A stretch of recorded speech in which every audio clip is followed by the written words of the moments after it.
वर्षामध्ये यावर्षीच्या सर्व सप्ताह सैन्य कमिटीच्या वतीने शिवमहापुराण कथा ज्ञानेज्ञ सोहळ्याचं आयोजन या ठिकाणी केलं गेलेलं आहे।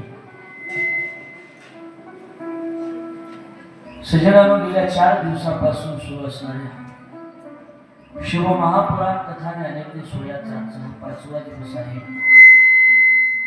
आणि त्या 5व्या दिवसाच्या निमित्तानं उपस्थित असणाऱ्या सर्व शिवभक्तांना माझा प्रणाम।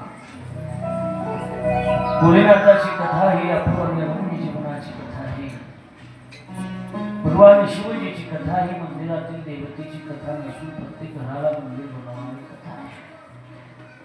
आपल्या घराचं मंदिर व्हावं अशी जर आपली इच्छा असेल तर त्याने ही कथा ऐकणं अतिशय गरजेचं असतं। प्रत्येकाचं घर तसं मंदिरच असतं, पण ते मंदिर करायचं का ते स्मशान करायचं ही मात्र आपल्या हातात असतं। आपण जर ठरवलं तर आपण या घराचं मंदिर सुद्धा बनवू शकतो आणि आपण जर ठरवलं तर या घराचं स्मशान सुद्धा होऊ शकतो। शिवपुराणामध्ये वर्णन करत असतात